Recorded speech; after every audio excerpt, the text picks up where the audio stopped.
आज जो है वो किसान सड़क पे है। इन्हीं बातों को लेकर है आज प्रेस कॉन्फ्रेंस बुलाई है। मैं बीजेपी के कुछ बड़े नेताओं से पूछना चाहूँगा। हिसार जिला के जिला अध्यक्ष हैं कैप्टन भूपेंद्र जी, उनसे पूछना चाहेंगे कि भाई आप कल एक रैली करने लग रहे हो, ट्रैक्टर रैली, किसान तो उसमें एक भी नहीं आएगा। भाई आप किसानों को क्या समझाना चाहते हैं, जबकि सभी किसानों को पता है जो 3 काले कानून आए हैं उनमें क्या क्या दिक्कत है किसान को। बिल्कुल ये बात क्लियर हो चुकी है। आज पूरा भारत देश का किसान सड़क पे है। एक भी किसान ये नहीं चाहता कि ये कानून जो है लागू हो, फिर भी उन्होंने लागू किया। अब जो है किसान चाहता है भाई हमें एमएसपी की गारंटी है, भंडारण का कानून है, उसके लिए भी एक चौथा अध्यादेश ले आके सरकार एक कानून बनाए।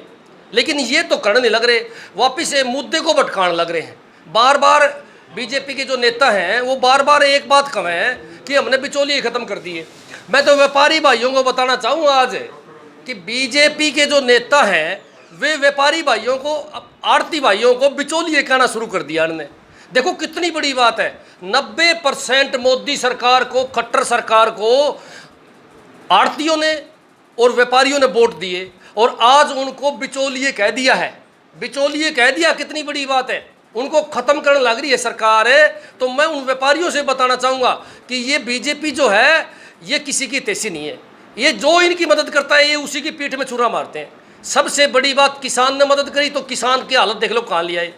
किसान के एमएसपी 100% ख़त्म करेंगे जी। ये सिर्फ मौखिक रूप से बात करने लग रहे हैं, कानून नहीं बनाने लग रहे हैं एमएसपी का। तो इनका मकसद ये है 2-3 साल में एमएसपी ख़त्म कर दिया जाए। फिर ये कहते हैं कि भाई एक मंडी एक देश। भाई कोई भी किसान किसी भी प्रदेश में जाके अपनी फसल बेच सकता है। मैं कहूँ भाई मैं किसान हूँ, अपने गांव से मंडी में आता हूँ तो 1000 रुपये ट्रैक्टर वाला लेता है जी किराया। अगर मैं गुजरात में बेचने चला जाऊँ तो जितनी मेरी फसल होगी उतना मेरा किराया बन जाएगा। तो बताओ कैसे बेचेगा। ये बिल्कुल पागल बनाने की बातें हैं। ये जनता के साथ धोखा होने लग रहा है, किसानों के साथ धोखा होने लग रहा है। और जब मैं आम आदमी को बताना चाहूँगा उनका भी नुकसान है। जो ये भंडारण का एक्ट है ना, इससे महंगाई बढ़ेगी खूब है और आम आदमी पर बोझ पड़ेगा। इसलिए आज मौका है, जो किसान सड़क पर बैठे हैं आज उनके साथ बैठने का आम आदमियों का मौका है। कल जो सरसा में किसानों के साथ जाती हुई है, मैं तो कहूँगा कि अंग्रेज़ों के बाद ऐसा पहली बार हुआ है कि किसानों को कभी लठ मारते हैं, कभी किसानों में पानी छिड़ डालते हैं। जो अन्नदाता है, देश का पेट भरने लग रहा है। और बात सुनो, कल तो हमने एक नई बात देखी, आंसू गैस के गोले ये जम्मू कश्मीर में उग्रवादी हम छोड़ा करते पहले, अब वो किसानों पर छोड़ना शुरू कर दिया है। बीजेपी सरकार जो है वो इतनी तानाशाह हो चुकी है कि जो देश का पेट भरने वाला अन्नदाता है उसको आंसू गैस के गोलों से, लठों से मारने का काम स्टार्ट करा है। आम आदमी पार्टी कल वाली घटना की निंदा करती है और किसानों के साथ हम खड़े हैं बिल्कुल। मैं बीजेपी वालों को बताना चाहूँ कि आम आदमी पार्टी का एक कार्यकर्ता कल भी प्रोग्राम में शामिल था, आगे भी। और जब तक ये कानून चौथा अध्यादेश नहीं बनाया जाएगा, एमएसपी गारंटी नहीं दी जाएगी, आम आदमी पार्टी अपना अभियान छेड़े रखेंगी। और भाई साहब कुछ बातें आप जिला अध्यक्ष है अपने बीजेपी के, उनसे बात कर लेते हैं। भाई वे दोखली बात करते हैं। मैं उनसे पूछना चाहता हूँ भाई आप किसान हितैषी हो या नहीं हो, सीधी सी बात बता दो। भाई मैं किसान हितैषी नहीं हूँ, मैं तो पार्टी का होगी वैसे चलूँगा। बार बार मैंने देखा वो अपनी होल्डिंग पे लिखते हैं वीर चक्रधारी। भाई वीरता का मेरे को पुरस्कार मिला है। एक बात बताऊँ मैं आपको, वीरता का जिसको पुरस्कार मिलता है वो बहादुर होता है, बहादुर व्यक्ति होता है वो। और बहादुर व्यक्ति वो होता है जो सच बोलता है। तो मैं पूछना चाहूँ जिला अध्यक्ष जी से, क्या खट्टर साहब के सामने बोल नहीं सकता, क्या कह नहीं सकता भाई ये कानून गलत है? क्या किसानों की सहायता नहीं कर सकता? जबकि उनको हर बात का पता है। फिर भाई किस बात का वीरता का पुरस्कार? मन तो नहीं लग गया है कि वीरता का पुरस्कार कहीं सिफारिश तो नहीं लिया है, जो आज मोदी सरकार के दबाव में और खट्टर सरकार के दबाव में कुछ बोलने नहीं लग रहा। मैं तो इससे भी 4 बातें आगे कहूँगा। मैं तो कहूँगा कि हमारा जिला अध्यक्ष खट्टर सरकार का अंधभक्त है, आंधी भक्ति करता है वो। और बात सुन लो भाई, आंधी भक्ति करने वाला कोई भी व्यक्ति बहादुर नहीं हो सकता। बहादुर वो व्यक्ति है जो सच को सच कह सके और गलत को गलत कह सके। आज किसानों के साथ गलत होने लग रहा है, सारे किसान सड़क पे हैं। पता नहीं हमारा जिला अध्यक्ष ने दिखा को नहीं, या कोठी से बाहर कौन निकले। या होल्डिंग होल्डिंग में रहा है। तो मैं जिला अध्यक्ष, तो मेरा ये क्वेश्चन है भाई, क्लियर कर दे जनता के सामने कि भाई अगर बहादुर है, वीरता पुरस्कार मिला हुआ है, तो आज दिखाने का समय आ गया है। जिला अध्यक्ष से ज्यादा पावर तो एमएलए साहब के पास है। हमारे विधायक जी तो भाई साहब ऐसे है, मैंने देखा था, कहाँ थे भाई, मैं अब विकास कराऊंगा हिसार का। 6 साल होगी विधायक जी ने, 6 साल होगी विधायक बने हुए, पर आज तक तो हिसार का विकास कराया नहीं। हमारे जो विधायक जी हैं कमल गुप्ता जी, उसने अपना विकास कराया है और अपने चहेतों का विकास कराया है भाई साहब, अपने चहेतों का विकास कराया है। और 6 साल हो गई, इन्होंने कहा भाई हम हिसार का विकास करांगे। 100% मैं गारंटी देता हूँ, कमल गुप्ता जी हिसार के विधायक है भाई साहब, अपना विकास करेगा, हिसार शहर का विकास नहीं करेगा। उसने शहर में एक काम भी नहीं करा। चलो काम तो छोड़ो, काम तो वो करे को नहीं बेरा, हमने आम आदमी से मिलता भी नहीं है। सबसे बड़ी बात यह, कोई दुखी आदमी हो उससे मिलता भी नहीं है वो आदमी, किसी पत्रकार की बात नहीं सुनता है, कोई ज़्यादा बोलता तो धमकी देता है उसको। तो देखो ऐसा विधायक हिसार में बना हुआ है, तो मैं तो विधायक जी से सीधी बात करना चाहूँ कि भाई या तो आप सुधर जाओ, नहीं तो जनता आप लोगों को सुधार देगी। अब समय आ गया है आप लोगों को सुधरने का। 6 साल बतेरी मौज मार ली, ढूंढ भर लिया होगा सारा, अब तो बतेरी मलाई खा ली। अब जनता का जो खून चूस के हमने अपने घर रख लिया, अब जनता की थोड़ी बहुत 4 साल सेवा कर दो, नहीं तो 4 साल पाछे हमने गली में नहीं टपन देगी जनता। तो विधायक जी तो भाई यह बात है। और मैं एक बार फिर दोहराऊँ, विधायक जी जो गुप्ता जी है, उसने सबसे ज़्यादा अपना विकास कराया है, अपने चहेतों का विकास कराया, हिसार का विकास नहीं कराया। हिसार में क्राइम, सुन लो मेरी बात, आज का दिन चरम सीमा पर है।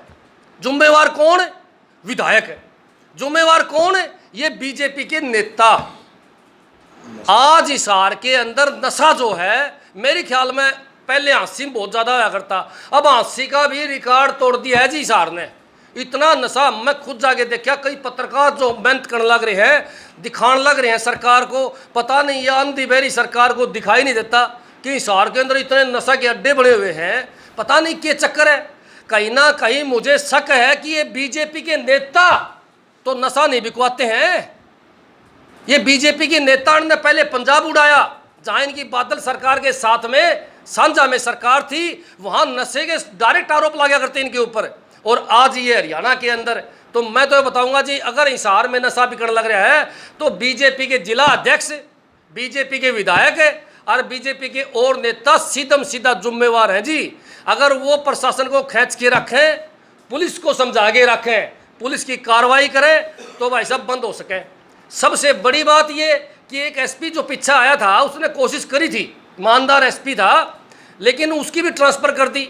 एक बात मैं पूछना चाहूँ खट्टर साहब से, भाई साहब आप एक बात सुनो, मैं मुख्यमंत्री जी से, खट्टर साहब से एक बात पूछना चाहता हूँ कि भाई एक अफसर को बदल के एक डिस्ट्रिक्ट से दूसरी डिस्ट्रिक्ट में लगाना है, खुड लाइन तो कौन लगाया ना, डिस्ट्रिक्ट में लगाया है, तो उसकी हिसार से क्यों बदली करी?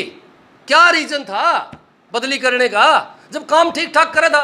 मन तो ऐसा लगा है कि अन लीडर की मेरे ख्याल में माननी को नहीं कुर्सेगी, क्योंकि यहाँ घमंडी लीडर है। एक हादसे में जाके एसडीएम को भी धमका के आया था। ऐसे बीजेपी के नेता हैं यहाँ, तो इसलिए हो सकता है भाई माननी नहीं हो, बदली कर दी हो। लेकिन ये कहीं ना कहीं सत्य है कि उसने नशे पर काम करना स्टार्ट करा था, और नशे के जो बड़े डॉन हैं, जिनके संपर्क बहुत ऊपर तक हैं, उन्होंने उसकी बदली करवा दी हो। तो भाई खट्टर साहब जी, हमारी अगर बात पहुँचे ना उन तक है, तो भाई इस बात को भी ध्यान से सुन लियो कि कहीं ना कहीं जो है हिसार आज उड़ता हुआ हिसार है। पहले पंजाब उड़ता पंजाब था, आज हिसार उड़ता हिसार है जी। आपके जितने भी आरोप है सिर्फ और सिर्फ बीजेपी के लिए है, और इस समय पूरे हरियाणा में बीजेपी के साथ जेजेपी की भी सरकार है, तो आपने कभी भी जेजेपी के किसी भी नेता को कोई आरोप नहीं लगाया, उन्हें कभी भी अपने रेडियस में नहीं लिया? ऐसा है जी। पहली बात तो जो जेजेपी के हाड़ है, जो नेता बैठे हैं ना, उनकी न चल है न उन चलानी आवे। मैं तो मानू उनने नेता ही नहीं बनना चाहिए था, उनने इलेक्शन ही नहीं लड़ना चाहिए था। जो आदमी फैसला नहीं ले सके कि मैंने सरकार के साथ रहना है या किसानों के साथ रहना है, कभी किसानों के धरने पर चले जाते हैं, फिर सरकार के साथ जाके बैठ जाते हैं, जब दुष्यंत आता तो उसके साथ घूमते। मैं मानू हूँ कि जिन नेताओं का स्टैंड ही नहीं है, कोई जो अपने आप को क्लियर ही नहीं करने लग रहे कि वो किसानों के साथ हैं या सरकार के साथ है, तो भाई सब उनने क्या कहा, उनने सारी जनता ने मेरा उनका दो की जेजेपी वालों की कोई दुकानदारी नहीं है जी। जेजेपी पार्टी जो है अगले चुनाव में खत्म हो जाएगी। इस पार्टी से जितने भी आदमी चुनाव लड़ेंगे एक आदमी की जमानत नहीं बचेगी। क्यों? क्योंकि जेजेपी को टोटल किसानों के वोट मिले थे 100 के 100, और आगे एक भी किसान जेजेपी को वोट नहीं देगा जी, जेजेपी को वोट नहीं देगा। सर, एक जैसे खिलाड़ियों के भविष्य को देखते हुए बबीता फोगाट खुद एक इंटरनेशनल खिलाड़ी रही है, तो उसको खेल उपनिदेशक के तौर पे मतलब भर्ती किया गया था और कल उसने उस खेल उपनिदेशक पद से इस्तीफा दे दिया। तो मतलब इसके बारे में आपकी क्या राय है? मतलब ऑन द स्पॉट इस्तीफा ऐसे है जी, ये बीजेपी सरकार है ना, अन्न का तो एक धंधा है। प्रचार करवाऊंगे उससे उपचुनाव में, बिहार चुनाव में। ये तो खिलाड़ियों को इस्तेमाल करते हैं। खिलाड़ियों का असली काम क्या है? अगर वो खिलाड़ी को सरकार में पद देना चाहते हैं तो खेल विभाग में दो, ताकि अपने खेल को आगे ले जाए, ऊपर नई नई प्रतिभा पहचाने और उन बच्चों को आगे पहुंचाए। लेकिन बीजेपी जो सरकार है हरियाणा से सब कुछ खत्म करना चाहती है। किसान अन्न खत्म कर दिए, खिलाड़ी अन्न खत्म कर दिए, सब कुछ चौपट कर देंगे। जिस प्रकार हमारा देश चौपट कर दिया है, उसी प्रकार खट्टर साहब जो है उसने हरियाणा लगभग तो चौपट कर दिया। बचा खुचा जो है उसने छोड़ा को नहीं, 4 साल में साफ करके छोड़ेंगे जी। पॉलीथीन बैन का जिक्र हुआ था, हांसी के अंदर काफी बारी मुहिम चलाई गई है और विनोद ब्याना जी जो कि वहाँ के एमएलए सीधी सीधी एक बात कहते हैं कि मेरी कोई भी इस तरीके की फैक्ट्री नहीं है और आपके द्वारा आरोप लगाए गए हैं, क्या कहोगे? कहना क्या लगा था भाई साहब, एक HCA से प्रमोटेड HCA से भाई साहब है, डायरेक्ट HCA से नहीं, उसकी बदली के लिए विधायक ने सीएम को धमकी दे दी, भाई या तो आप इसकी बदली कर दो नहीं तो मैं सरकार गिरा दूंगा। सीएम साहब ने 1 महीने पहले उसकी बदली मना कर दी थी, और अब जब ये दिखा सीएम साहब को कि जेजेपी के कई विधायक बागी हो रहे हैं, बीजेपी के कई विधायक बागी हो रहे हैं, तो मारा वाला विधायक ने धमकी दी और 24 घंटे में महम से उस एसडीएम को हांसी लेके आया। और आते ही ज्वाइन करने से पहले उसने व्यापारियों को चेता दिया कि आप पॉलिथीन यूज करना सुबह से बंद कर दो, मैं पॉलिथीन के चालान काटूंगा। हमने एसडीएम साहब से पूछा, आप 1 महीना महम रहे, आपने महम में तो पॉलिथीन अभियान नहीं चलाया, वहां 1 महीना आपने क्यों नहीं रेड करी, आपने क्यों नहीं पॉलिथीन बंद कराया महम में? हांसी आते ही क्या कारण है कि आप ज्वाइन करने से पहले ही पॉलिथीन बंद करने लग रहे हो? कारण जमा सीधा सा है, हांसी का विधायक श्री विनोद ब्याना जी की फैक्ट्री है कैरी बैग की, और उसका लाखों की कमाई है उसमें डेली की। हांसी का जो विधायक है वो फैक्ट्री चलाता है, अब वो कहता है जी ढूंढ के दिखाओ, हम लाग रहे हैं जी ढूंढने, पर बेनामी फैक्ट्री है जी, बेनामी फैक्ट्री है। जिस प्रकार इनकी प्रॉपर्टी बेनामी है, उसी प्रकार हांसी का विधायक जो है बेनामी फैक्ट्री चलाने लग रहा है, और उसको जल्द ही हम उसका खुलासा भी करेंगे। अब बिना बेबुनियादी के ऊपर उनके ऊपर आरोप लगा रखे हैं, आपके ऊपर एक बार पहले भी मानहानि का नोटिस आ चुका है, दोबारा फिर लेने की फिराक में हुआ? ऐसे है जी, कोई बात को नहीं, 1 करोड़ का इनाम दे रखा है विधायक ने। विधायक ने कहा फैक्ट्री ढूंढ दो 1 करोड़ ले जाओ। हमने फैक्ट्री तो ढूंढ के देनी है विधायक को, क्योंकि चलावा है फैक्ट्री भाई साहब है। ये भी कहा कि इस्तीफा दूंगा अगर फैक्ट्री मिल जाते हैं तो पॉलिथीन। इस्तीफा कौन दे, झूठ बोल रहे हैं, इस्तीफा वाले तो झूठ बोल रहे हैं। हमारा झूठा विधायक बहुत है, वो कह दे है लेकिन करा को नहीं। उसकी वो नीति, वो फिल्म में देखा था ना आपने, बोला मैं जो कहता हूँ वो करता नहीं, जो करता हूँ वो कहता नहीं। तो हमारा जो विधायक है भाई साहब वो इस प्रकार का विधायक है कि वो जो कहता वो नहीं करता। इस्तीफा कौन दे, चक्की में हो जाओ भाई साहब, इस्तीफा देगा तो खट्टर साहब को धमकाओगा कैसे? उसका तो एक ही काम है, बिजनेस करना, पैसे कमाना। आज पॉलिथीन का जो अभियान है, आप सीधी सीधी बताओ ना, वो एसडीएम महम में था तो वहां उसने पॉलिथीन अभियान नहीं बंद कराया, वो एसडीएम हांसी आ गया, आते ही पहली चोटी आए बात। दूसरी बड़ी बात क्या है कि क्या विनोद ब्याना जी को हरियाणा में कोई काबिल HCS दिखाई नहीं देता जो उसके पीछे पड़ रहा है? ना इसी को लगाऊंगा, वो उसका रिश्तेदार थोड़े है, कोई रिश्तेदार थोड़ी हो एसडीएम में, इसी को लगाओगा।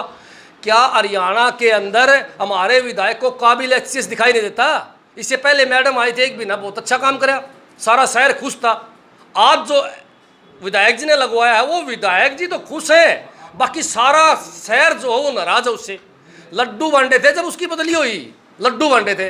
मैं तो आपके माध्यम से खट्टर साहब को बताना चाहूँगा कि भाई ऐसे जो हमने अफसरों की जरूरत नहीं है जो एक विधायक के यहाँ हाजिरी लगांदा हो, जो न्याय नहीं दे सकता हो, जो अमीर और गरीब में फर्क समझता हो, जो दोकली नीति रखता हो, जो एक शहर में रह के 2 कानून रखता हो। 80 का एसडीएम एक शहर में रह के 2 कानून रखता है। वीआईपी आदमी उसको चाहे धमकाओ, चाहे मास्क ना पहनो, चाहे पॉलिथीन बेचो, बीजेपी के नेता का चलान नहीं करता एसडीएम 80।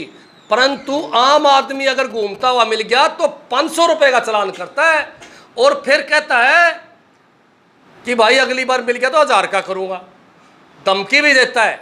आपको मैं अगली बात और बता दूं, जम्मा सीधी सीधी खरी खरी बिल्कुल है।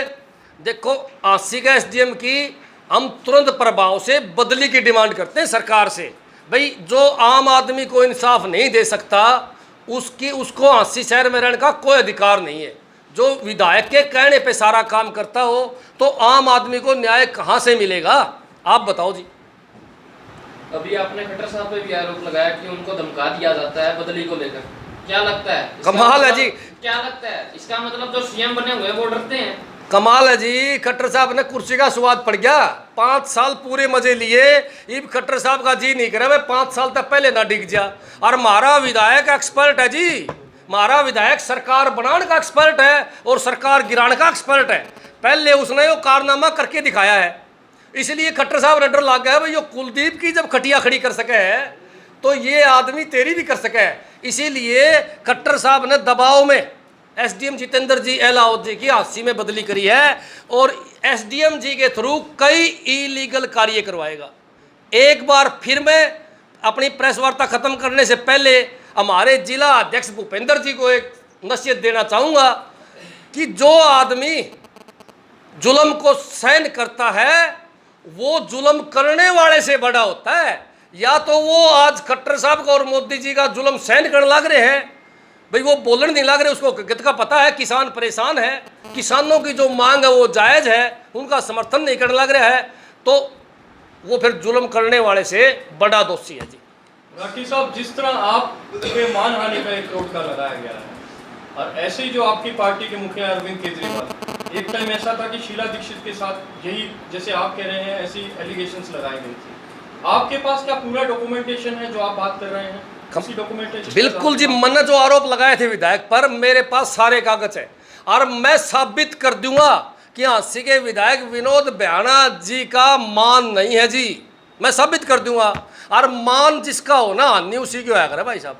मेरे पास सबूत हैं, मेरे पास सारा सिस्टम है, कोर्ट में दिखाऊंगा जी, समय आने दो आपको भी दूंगा। मेरे पास सारी एफआईआर की कॉपी वगैरह सब कुछ है।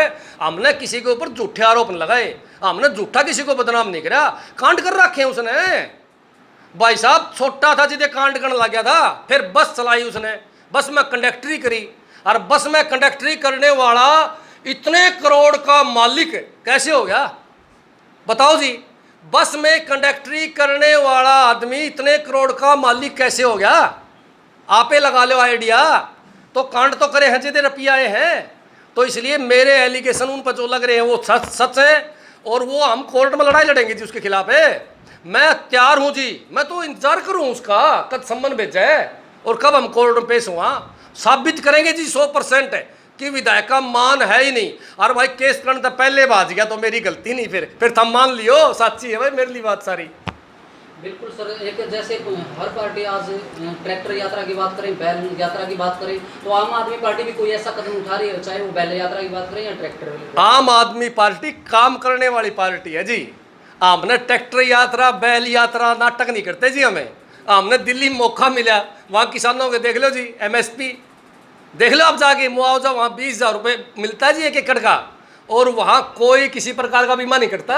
गेहूँ का 2616 रुपये रेट है जी। परमल जो धान यहाँ खरीदने नहीं रहा खट्टर साहब है वहाँ 2867 लेवा जी हमें। तो हम नाटक नहीं करते, हमने ट्रैक्टर की या बैल यात्रा की जरूरत नहीं है। हम काम करने वाले हैं, हमारी पार्टी के नेता बहुत पढ़े लिखे हैं, हमारे पार्टी के जो कार्यकर्ता हैं वो सॉलिड हैं। अगर हमें मौका मिला तो हम अच्छे काम करेंगे हरियाणा के अंदर। और मेरी गारंटी है जी, जिस दिन हरियाणा में आम आदमी पार्टी आई असल में रामराज उस दिन आएगा। केवल एक हिसार और फांसी को छोड़ के और कहीं सक्रिय नहीं दिख रहा है आम आदमी पार्टी, इसके पीछे आप क्या कहेंगे? कमाल है जी, सारा हरियाणा में सक्रिय है, कहीं ना कहीं बीजेपी वाला तो नहीं जाके आया है। हाँ भाई, उन तो नहीं मिल के आया है। देखो बीजेपी को कहीं ना कहीं ऐसे लगे है भाई आम आदमी पार्टी सक्रिय को नहीं, क्योंकि हमारा नाम कौन ले वो। बीजेपी को पता है कि बीजेपी का अड्डा में बैठेगी तो आम आदमी पार्टी बैठेगी। एमएलए साहब के पास में फोन किया गया था, उन्होंने कहा कि आप तो हमको धमकाया था क्या? ऐसे है जी, मैं मानू कि विधायक जी बोला हो लिया आपका, इसार वाला विधायक ने माल ज्यादा खा लिया, पचन कौन लग रहा उसके, और जिसका माल नहीं पचा कर ज्यादा इकट्ठा हो जाना फिर वो ऊट पटांग आरोप लगाया।